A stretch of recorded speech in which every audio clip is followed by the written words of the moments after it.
Welcome to நம்பினால் நம்புங்கள். நான் உங்க சஹா. இறந்து போன ஒரு மனிதருக்கு இறுதி மரியாதை செய்து அவரோட உடலை புதைக்கிறதும் எரிக்கிறதும் வழக்கமான இறுதி சடங்கு முறை தான். ஆனா பெரும்பாலான உலக நாடுகள் இப்போ இந்த இரண்டு முறைகள்ல ஏதோ ஒன்னத்தான் நடைமுறையில வச்சிருக்காங்க.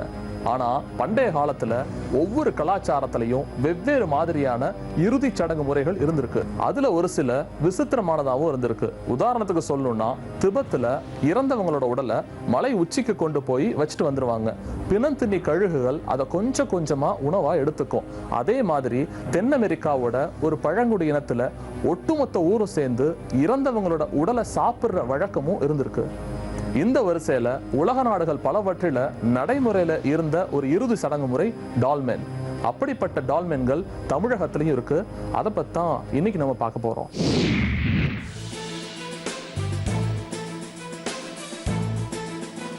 காலங்காலமா எங்க மக்கள் முன்னோர்களை தான் நாங்க தெய்வமா வழிபட்டுக்கிட்டு வர்றோம். ஒரு வில்லேஜ் ஹெட்டு, ஒரு அரசன், அந்த மாதிரி ஆட்களுக்கு மட்டுமே அப்படி அமைச்சிருப்பாங்க. மற்றவங்கள சாதாரணமாக கூட புதைச்சிருக்கலாம்.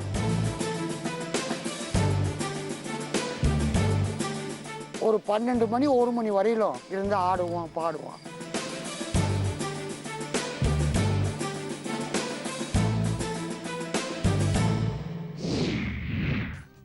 நான் அமர்நாத். என்னோட இந்த அசைன்மெண்ட்டுக்காக பல விஷயங்களை யோசிச்சு அதுல இருந்து பெஸ்டா ஒன்னா இன்னைக்கு தேர்ந்தெடுத்திருக்கேன். அது டால்மன்ஸ். தமிழ்ல சொல்லணும்னா கல் திட்டை அல்லது கல்படுகைன்னு சொல்லலாம். அதை பத்தி முழுசா தெரிஞ்சுக்கணும்னு நான் ரொம்ப நாளா நினைச்சிட்டு இருந்தேன்.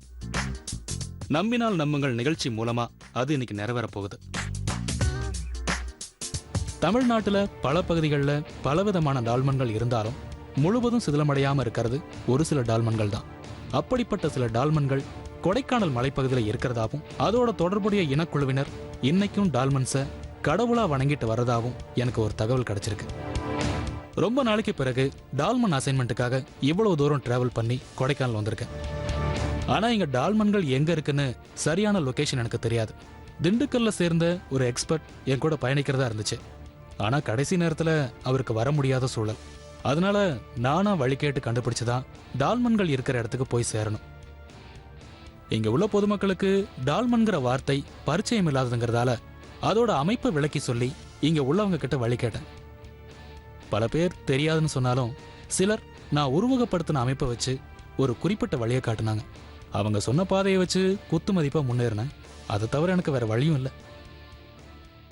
நான் பயந்த மாதிரி மலைப்பாதை அவ்வளவு கடினமானதா இல்லை. புதர்களும் செங்குத்து ஏற்றங்களும் குறைவாதான் இருந்துச்சு.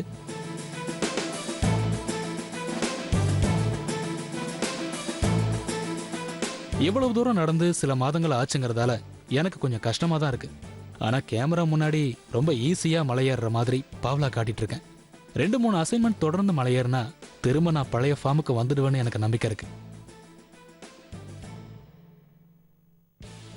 சுமார் 40 நிமிட நடையில நான் ஒரு டால்மனை கண்டுபிடிச்சிட்டேன். நல்ல வேளையா நம்மளோட முன்னோர்கள் என்னை ரொம்ப தூரம் சுத்த வைக்கல. பாறைகளோட பாறையா யாரோட கவனத்தையும் ஈர்க்காம 3000 வருட வரலாற்றை தனக்குள்ள பூட்டி வச்சுக்கிட்டு அமைதியா இருக்கு இந்த டால்மன்.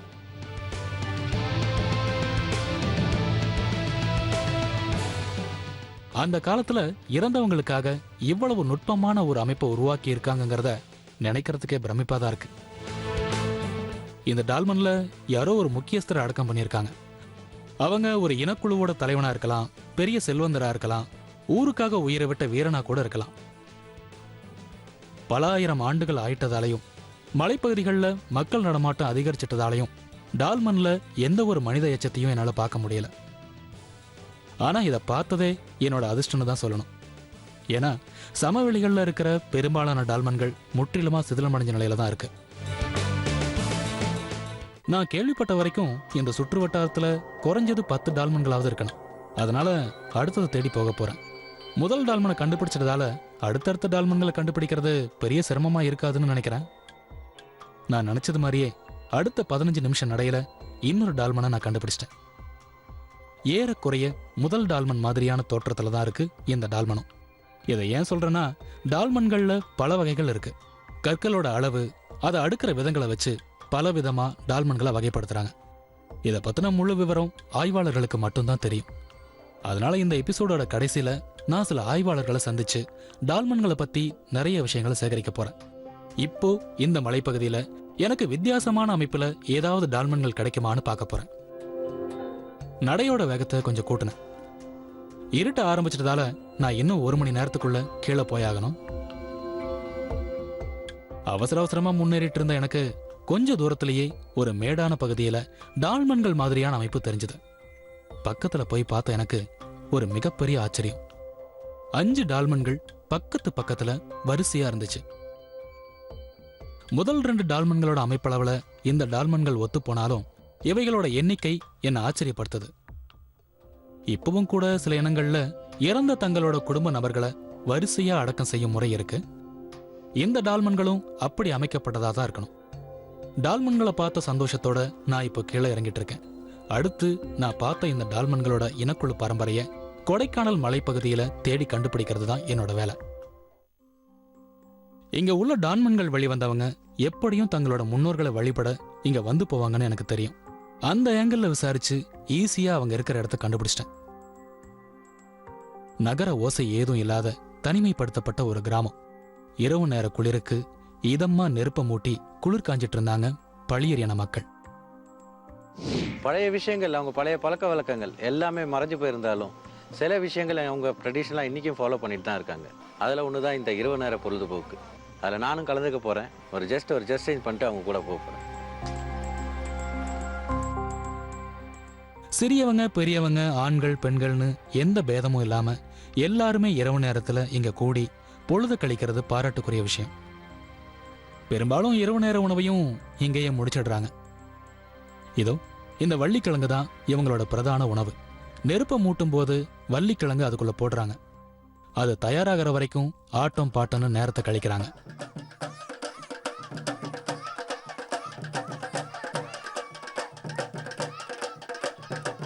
காலேஜ் பெஞ்சில் தாளம் போட்ட அனுபவத்தை வச்சு நானும் மேளத்தை வாசிச்சு பார்த்தேன்.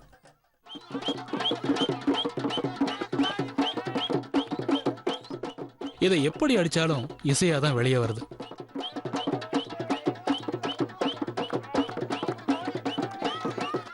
சுமார் 2 மணி நேரம் கழிச்சு கிழங்கு சாப்பிட தயாராயிடுச்சு. முதல்ல முன்னோர்களுக்கும் பிறகு குழந்தைகளுக்கும் கொடுத்துட்டு எல்லாரும் சாப்பிடுறாங்க. நானும் என் டின்னரை இங்கேயே முடிக்க போறேன். நான் சாப்பிட்டுட்டு இருக்கிற இந்த வள்ளிக்கிழங்கை எடுக்கிறது அவ்வளவு எளிய விஷயம் இல்லையா. பல மணி நேரம் முயற்சி பண்ணாதான் சில துண்டு வள்ளிக்கிழங்கு இவங்களுக்கு கிடைக்குமா. அந்த நுட்பத்தையும் நான் பார்த்த டால்மன்களுக்கு சொந்தக்காரர்களான இவங்களோட முன்னோர்கள் அந்த காலத்துல எப்படி வாழ்ந்தாங்கிறத பத்தியும் இன்னும் நிறைய விஷயங்களை தெரிஞ்சுக்கலாம். தமிழகத்துல பல பகுதிகளில் டால்மென்கள் இருக்கு. அதிகபட்சமா கிருஷ்ணகிரி மாவட்டத்துல 100க்கும் மேற்பட்ட டால்மென்களை ஆய்வாளர்கள் கண்டுபிடிச்சிருக்காங்க. இன்னைக்கு அமர்நாத் போயிருக்கிற கொடைக்கானல் மலைப்பகுதியில் உள்ள டால்மென்களோட சிறப்பு என்னன்னா, அவைகளை உருவாக்கினவங்களோட வம்சாவளியை சேர்ந்தவங்க இன்னைக்கும் அந்த பகுதியில இருக்காங்க அப்படிங்கிறது தான். அவங்க அத்தனை பேரும் கடவுளா நினைச்சு வழிபடுற டால்மென்களை பத்தி ஒரு சின்ன இடைவேளைக்கு அப்புறம் பார்க்கலாம். நம்மளோட முன்னோர்கள் பயன்படுத்திய அடக்கம் செய்யும் முறையான டால்மென்களை பத்தி பார்த்துட்டு இருக்கோம். தமிழகத்தில் உள்ள டால்மென்கள் ஏறக்குறைய 3500 இருந்து 4000 ஆண்டு பழமையானதுன்னு சொல்றாங்க ஆய்வாளர்கள். இத்தனை ஆயிரம் ஆண்டுகள் ஆனதுக்கு அப்புறம் கூட டால்மென்களை ஒரு புனிதமான இடமா பாதுகாத்துட்டு வராங்க கொடைக்கானல்ல உள்ள அதோட வம்சாவளியினர்.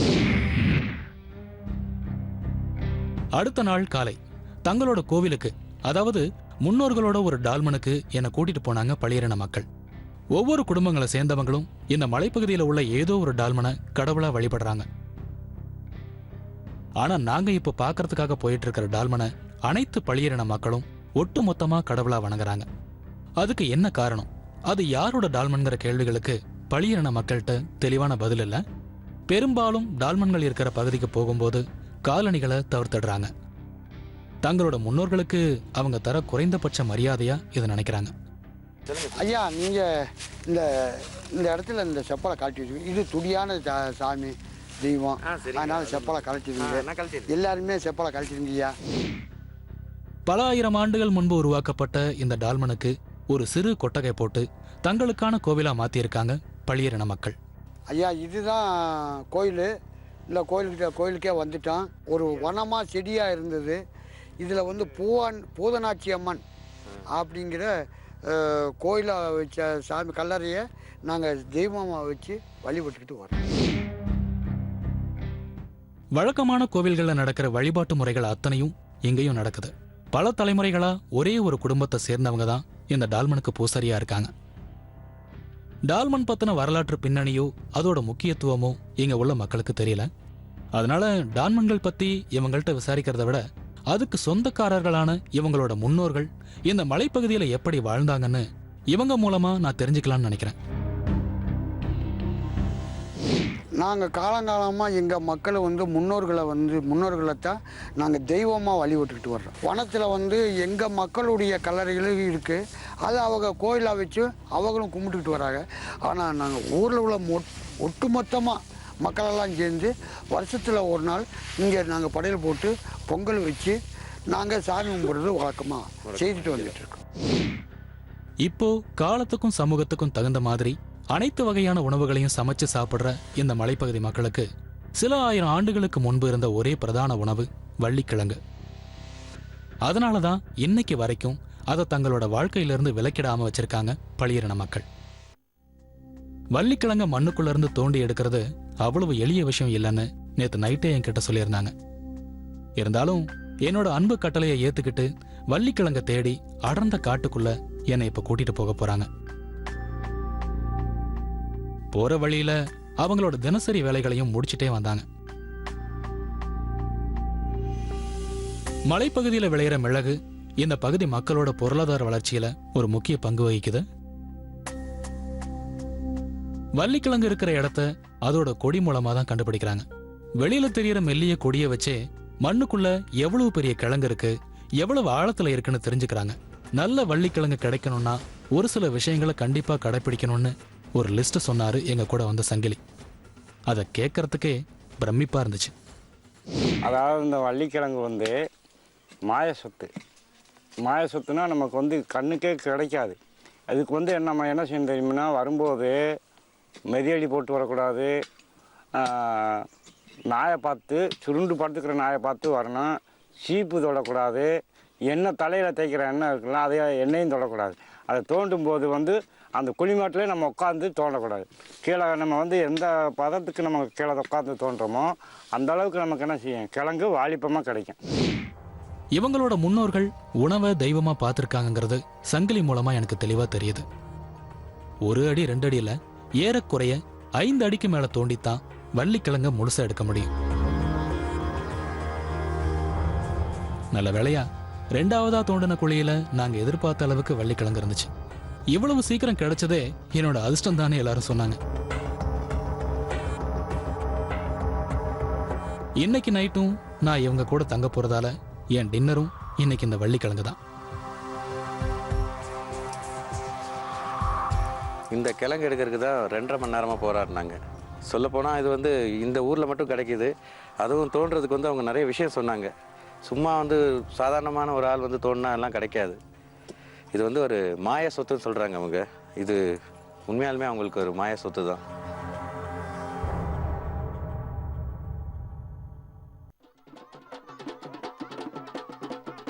நேற்று நடந்த மாதிரியே இன்னைக்கும் இரவு பொழுதுபோக்கு ஜரூரா நடந்துட்டு இருக்கு. நான் தேடி வந்த டால்மன்கள் பற்றி திரும்பவும் சிலர்கிட்ட விசாரணையா வச்சேன். ஐயா, உங்கள் முன்னோர்கள் காலத்தில் அவங்க வாழ்ந்தாங்க இல்லையா, அவங்க இறந்து போகும்போது அவங்கள எப்படி அடக்கம் பண்ணுவீங்க நீ?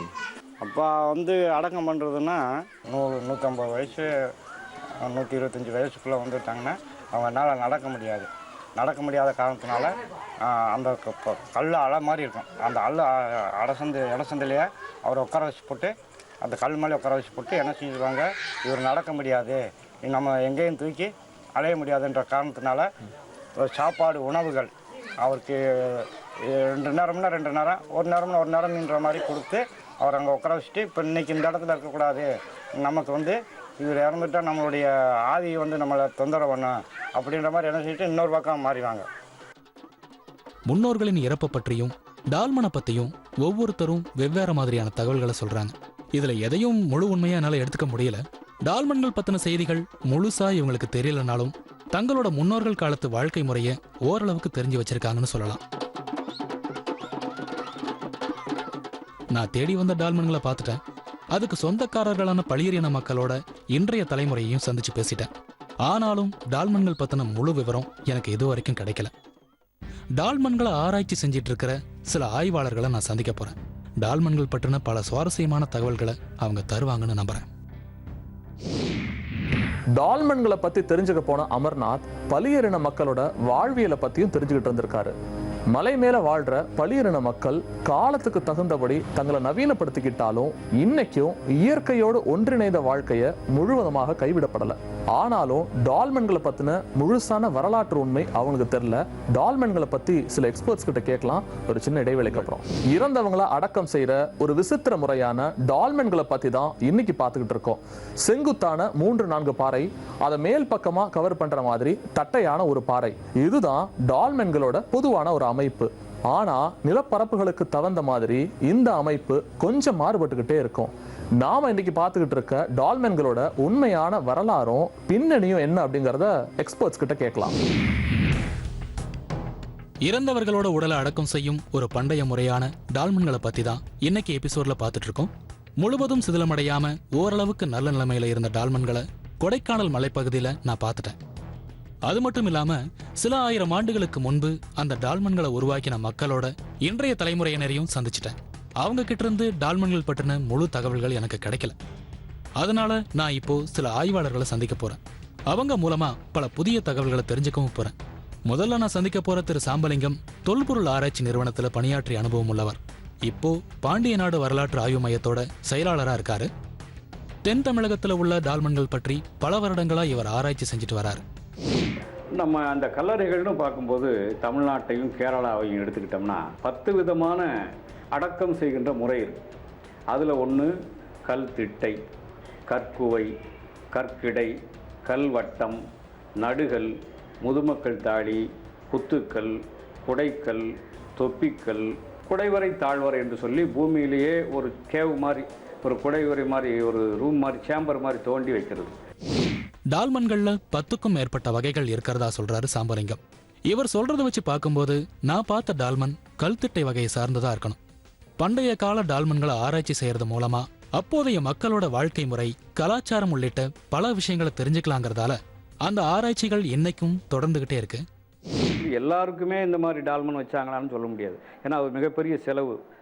அதனால ஒரு வில்லேஜ் ஹெட்டு, ஒரு அரசன், அந்த மாதிரி ஆட்களுக்கு மட்டுமே அப்படி அமைச்சிருப்பாங்க. மற்றவங்கள சாதாரணமாக கூட புதைச்சிருக்கலாம்.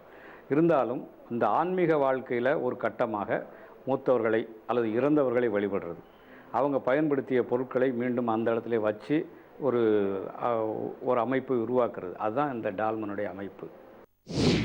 அடுத்து நான் சந்திக்க போற எக்ஸ்பர்ட் வரலாற்று ஆசிரியரான கண்ணன். இவரும் டால்மன்கள் பற்றின ஆராய்ச்சியில ஆர்வம் உள்ளவர்.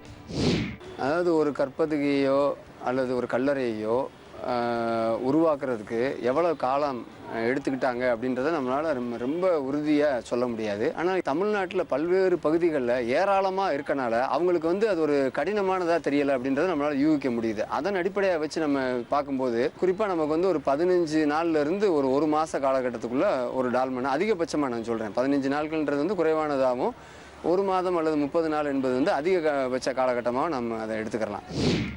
நான் பார்த்த டால்மன்கள் மலைப்பகுதியில் இருந்தாலும் முதன்முறையா டால்மன் கலாச்சாரம் சமவெளி பகுதியில தான் உருவாகி இருக்கணும்னு சொல்றாரு கண்ணன். அதோட அவரோட நண்பருக்கு ஏற்பட்ட சுவாரஸ்யமான ஒரு அமானுஷ்ய நிகழ்வையும் என் கூட பகிர்ந்துக்கிட்டாரு. கடலூர் மாவட்டத்தில் நடிகப்பட்டுன்ற ஊருக்கு போய் அங்கே இந்த மாதிரி ஈம சின்னங்கள் எல்லாம் ஆராய்ச்சி பண்ணிட்டு இருக்கும்போது சொன்னாங்க, அதில் உள்ளெல்லாம் பேய் இருக்குது, அதில் இருக்க எதையும் நீங்கள் நகற்றிடாதீங்க, அந்த மூடிகள்லாம் திறந்துடாதீங்க, உள்ளே பேய் பிடிச்சிக்கிறோம் அப்படின்னு சொன்னாங்க. ஒரு மூட நம்பிக்கை மாதிரி நமக்கு தோணுது. ஆனால் சில சமயங்கள் என்ன நடக்குதுன்னா, என்னோட கலாய்வுக்கு வந்த நண்பர் ஒருத்தருக்கு என்னாச்சு, இந்த கலாய்வுக்கு நாங்கள் போயிட்டு வந்ததுக்கப்புறம் நாங்கள் 3 பேர் போனோம். 2 பேருக்கு ரொம்ப அதிகமான உடம்பு முடியாமல் போய் ஜுரம் காய்ச்சல் ரொம்ப கஷ்டப்பட்டாங்க. அப்போ என்ன சொன்னாங்க, அந்த நடிகப்பட்டு ஊரில் மக்கள் சொன்னது உண்மைதானோ, அப்போ ஒரு வகையான வைப்ரேஷன் இருக்குது அந்த மாதிரியான ஈம சின்னங்களில், அந்த தாலி அல்லது டால்மனில் அப்படின்னு ஒரு அதை பேய் அப்படின்றத விட்டுட்டு ஏதோ அந்த பழைய உயிர் நமக்கு ஏதோ நன்மையோ தீமையோ செஞ்சிருமோ அப்படின்ற ஒரு நம்பிக்கையும் இப்போ இருக்குது. எனக்கு டால்மன்கள் பற்றின என்னோட முதல் அசைன்மெண்ட் நல்லா வந்திருக்கு. டால்மன்களோட ஒரே ஒரு அமைப்பை மட்டும்தான் நான் இன்னைக்கு பார்த்தேன். இனி வரக்கூடிய அசைன்மெண்ட்களுக்காக நான் போகும்போது அந்த பகுதியில் டால்மன்கள் இருக்கான்னு விசாரிச்சு அதை உங்களுக்கு காட்டுறேன். தமிழகத்துல பல இடங்கள்ல டால்மென்கள் இருந்தாலும் பெரும்பாலானவைகள் எந்த ஒரு பராமரிப்பும் இல்லாம செதஞ்சு போன ஒரு நிலையில தான் இருக்கு. காரணம் என்னன்னா டால்மென்களோட வரலாற்று பின்னணியும் கலாச்சார முக்கியத்துவமும் நமக்கு தெரியல. இந்த நிலையை மாத்துறதுக்கு டால்மென்களோட ஒரு சின்ன அறிமுகத்தை தான் நாங்க கொடுத்துருக்கோம் அப்படிங்கறத நம்புறோம். மீண்டும் நம்பினால் நம்புங்கள் நிகழ்ச்சியில நாளை சந்திக்கலாம். அதுவரை நன்றி கூறுவது சஹா.